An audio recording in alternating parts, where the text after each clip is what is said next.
Putin's imperialist dreams aren't just a fantasy, they're becoming a logistical nightmare. What's fascinating here from a military intelligence perspective is the Starlink factor. The Ukrainians coming together and taking what is a very complex plan and executing it with almost surgical precision. Russia's conventional infantry is so degraded, they're using their scalpel as a sledgehammer.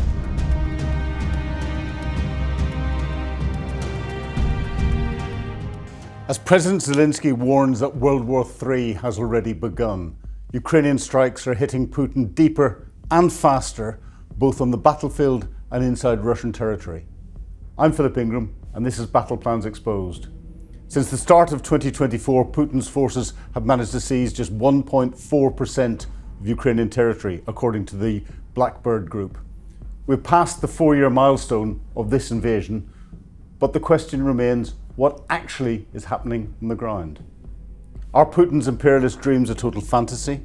Or can he sustain a war where his forces are suffering nearly 40,000 casualties every single month? Join me as we decode the signals and indicators of the battlefield in this critical year. But first, let's take a look at some of the clips from the front line. So in our first video, we have Ukrainian assault troops use an improvised explosive device to blow up a Russian stronghold near Huliapol. This is a big device, and you can see the explosion coming out of all of the entrances and exits to the underground bunker. And this is happening in an area where we're seeing active counterattacks by the Ukrainians against the Russians. So this is dealing with Russian defenses. Now, look at this. This is the Ratal H, a Ukrainian-made ground robot that is fundamentally changing the drone war. What you're seeing isn't just a logistics mule, it's a mobile, unmanned launch point. In the last year, Russian electronic warfare, jamming and signal spoofing has become incredibly dense. But to bypass this, Ukraine is now deploying FPV drones tethered by fiber optic cables. Think of it as a digital leash. Because the command signal travels through a physical glass fibre thinner than a human hair instead of through the air, it is 100% jam-proof. Russian electronic warfare systems can scream as loud as they want on every frequency, but they cannot touch this connection. So in this third clip, what you're seeing here is the aftermath of a precision strike by Ukrainian long-range SBU drones.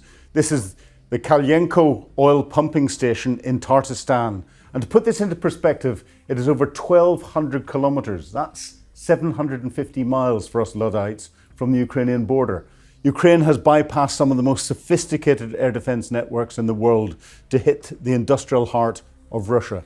The scale of the fire is immense, and we can confirm that 2 massive storage tanks, each with a capacity of over 50,000 cubic meters, were ignited. Initial reports lowballed the damage, but the sheer volume of fuel burning here suggests that a catastrophic failure of the station's containment systems has occurred. Why does this matter? Kalyenko is the heart of the Dobrizhia pipeline, the friendship line. It's where crude from Western Siberia and the Volga region is blended before being pumped west. By hitting this hub, Ukraine isn't just burning oil, they're choking the pressure system that moves millions of barrels of crude towards Europe. This strike has immediate geopolitical consequences. It essentially severs the energy link to Hungary and Slovakia, countries that have been recently critical of Kyiv. It's a clear message from the SBU. If Putin uses energy as a weapon, Ukraine can make that weapon explode. And this last clip is fascinating. Usually any intelligence gathered from space is classified in UK and US as TK, talent keyhole. It's the sort of stuff that you cannot see. But here, a time-lapse video recorded from the International Space Station has captured a large-scale Russian missile attack on Kyiv, showing both incoming ballistic trajectories and Ukrainian air defense activity over the capital and surrounding areas. According to the Ukrainian authorities, Russia launched 10 ballistic missiles identified as Iskander M and Kinzhal systems alongside 30 cruise missiles, including KH-101, Iskander K and KH-22 types during this overnight attack. This shows the power of intelligence from space. So let's begin by looking at Ukraine's recent counterattacks.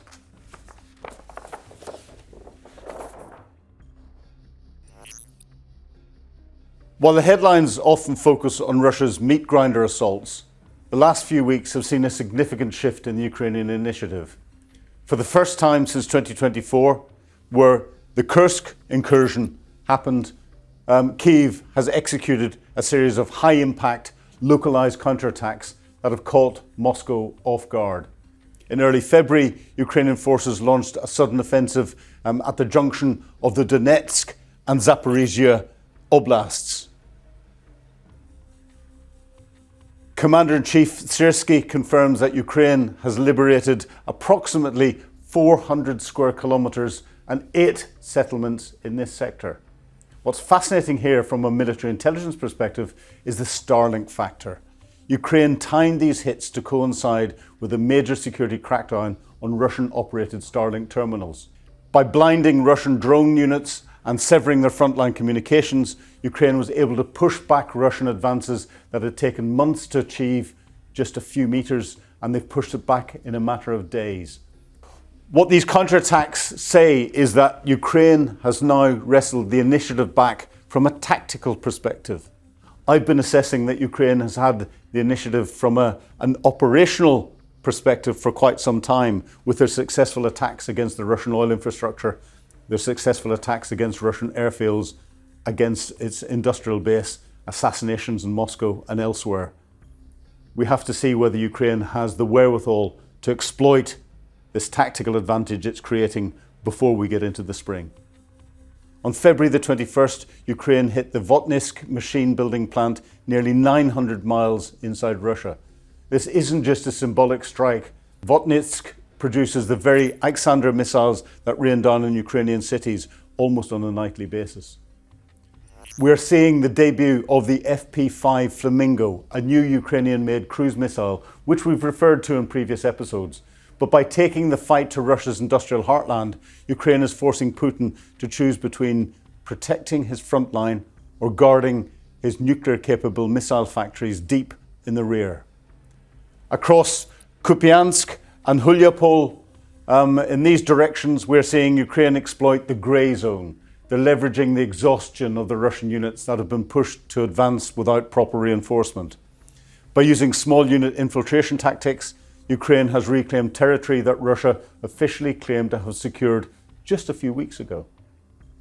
So when we look at the Ukrainian attacks, the fact that they're using a combined arms approach with their air forces, with the drone forces, with direct fire from Western tanks, with indirect fire from Western artillery and HIMARS, properly targeted on concentrations of Russian troops, is showing a level of sophistication in planning and targeting, especially when that is combined with Russian communications being cut off from the Starlink satellite system. That is showing sophistication that we haven't seen before on the tactical front line, and is something that is indicative of how Ukrainian frontline troops are developing fast and developing what we call a maneuverist approach to warfare. Not every formation across the Ukrainian front line can operate from a maneuver perspective, but we're seeing more and more having success by doing that. That is significant because the Russians are fixed. The data is clear. Putin is trading thousands of lives for a few meters, whilst Ukraine is trading precision for strategic depth. And as we look at the smoke over the Kyiv refinery and the high-tech drones on the front line, a larger picture is emerging. The Institute for the Study of War has just released a sobering assessment for the Kremlin as it enters this 5th year of conflict. Despite Moscow's relentless propaganda that a Russian victory is inevitable, the Institute for the Study of War is clear. Russia has failed to secure a permanent edge. The narrative that Ukraine's position only gets worse, the longer they hold out, has been shattered by these recent counterattacks. In fact, the ISW points out that Putin is now being forced into difficult decisions to sustain this war effort. What does that mean in plain English, though? It means the meat grinder strategy has a shelf life. Russia is burning through its Soviet-era stockpiles and its human capital at a rate that it simply cannot sustain. By targeting the Donbas pipeline and using jam-proof fiber optic drones, Ukraine is attacking the two things Russia relies on most: its wallet and its electronic superiority. The ISW's forecast confirms what we are seeing on our own maps. This isn't a slow crawl to a Russian win. It's a high-stakes seesaw, and right now the momentum is swinging back towards Kyiv. Putin's imperialist dreams aren't just a fantasy, they're becoming a logistical nightmare. So now let's have a look at the Dnipro River. It's huge. It goes the whole way from Kyiv, through Dnipro, through Zaporizhia, and across out through Kherson into the Black Sea. And we're going to concentrate on this area. Let's take a look at what's going on there at the moment.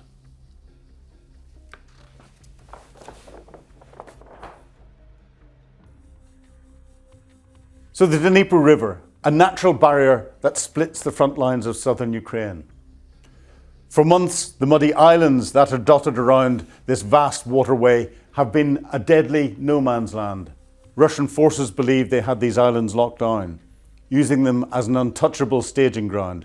But in war, overconfidence is a fatal flaw. This is the story of how Ukraine blinded the enemy, cut their lifelines, and dropped flying anti-tank mines from the sky to reclaim the Dnipro Islands. To understand the Ukrainian counterattack, you have to understand the nightmare the civilians of Kherson were living through. Taking advantage of the dense cover on the river islands, Russian drone operators set up forward launch sites. Their objective wasn't just military, it was a terror campaign. Using kamikaze drones and dropping grenades, Russian forces tried to turn the opposite bank of the river into an uninhabitable kill zone. The islands gave them the perfect proximity to launch these relentless attacks from while hiding from Ukrainian artillery.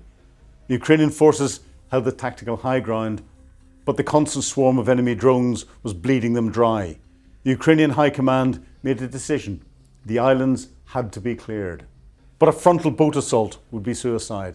They needed a multi-stage masterclass in modern warfare. Phase 1 of the operation wasn't about taking ground, it was about taking eyes. Enter Ukraine's Venom drone unit. Their mission: locate and annihilate the Russian drone depots, their command centres and their launch points hidden in the island brush. To do this, the Ukrainians didn't just use standard grenades, they got creative and they used a TM62 anti-tank mine normally buried in the dirt to blow the tracks off a 40-ton or 60-ton tank. But the Ukrainian engineers modified it, fitting it with custom 3D printed stabilising fins, and turned a ground trap into a devastating aerial bomb. These strikes were surgical and catastrophic. By obliterating Russian command hubs and ammunition dumps, the Venom unit instantly degraded Russia's reconnaissance capabilities. The enemy was suddenly deaf, blind, and unable to coordinate its artillery support. The trap was set. With the Russian island garrisons blinded and in disarray, Phase 2 began.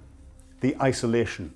Russian commanders on the left bank scrambled to send reinforcements via fast boats, but Ukrainian FPV pilots were waiting. Swarms of agile, explosive-laden drones patrolling the river crossings, creating an impenetrable aerial blockade. Boat after boat was hunted down. The Russian troops stranded on the islands were cut off from their supply lines, trapped without fire support and completely exposed to the elements of Ukrainian firepower. The multi-stage assault was a resounding success. By methodically dismantling the enemy's drone capabilities and severing their supply routes, Ukraine forced a Russian withdrawal from key island positions, heavily reducing the drone terror raining down on Kherson. It's a brutal reminder in the 21st century of whoever controls the skies above the battlefield controls the ground beneath it. It's also a fantastic example of, once again, the Ukrainians coming together from an all-arms perspective and taking what is a very complex plan and executing it with almost surgical precision to have an effect on the front line. This is showing how the Ukrainian military is becoming more sophisticated and able to operate in more complex battlefields. While the Kremlin projects an image of an unstoppable force, the digital breadcrumbs tell a different story. For months, the city of Pokrovsk in the Donetsk Oblast has been the anvil upon which Russian forces have hammered relentlessly. At the peak of the summer offensive, Moscow amassed over 100,000 troops here. But as the meat grinder chewed through their ranks, the offensive stalled. Enter the strategic reshuffle. Analysts at War Unit Observer noticed a sudden and alarming shift in the Russian order of battle. Elite formations, the 155th and the 40th Marine Brigades, alongside elements of the 76th Airborne Brigade, were quietly pulled from the northern fronts. And they were moved down into the southern Donbas region. The Kremlin was finalising a massive strategic regrouping. By pulling units from Sumy and the Kherson axis, they aimed to inject fresh elite blood into the stalling Pokrovsk offensive, specifically targeting the axis towards Dobropilya and Novopavlivka. They moved the 35th, 55th and 137th Motorised Rifle Brigades in a massive shell game, hoping to catch Ukrainian defenders off guard. But in the age of open source intelligence and drone warfare, there are no secrets. Ukrainian reconnaissance was waiting. As the reinforcements rolled towards the front line in armoured columns, they drove straight into the kill zone of Ukraine's HIMARS rocket systems. In a single, devastating and complex strike, utilising FPV drones and guided rockets, Russia's attempt to secretly reinforce their lines resulted in a bloodbath, stopping the elite Marines dead in their tracks before they even reached the zero line. So, if Pokrovsk is the anvil, Toretsk is the meat grinder, that the Russian command has been forced to sacrifice its most highly trained operators. Take the 3rd Special Purpose Brigade, one of Russia's premier Spetsnaz units. Through meticulous tracking of missing in action reports and geolocated combat footage, investigators uncovered an unprecedented spike in casualties. Spetsnaz units are designed for reconnaissance and sabotage and precision strikes. But in Toretsk, the Kremlin threw them into a brutal street-to-street urban assault.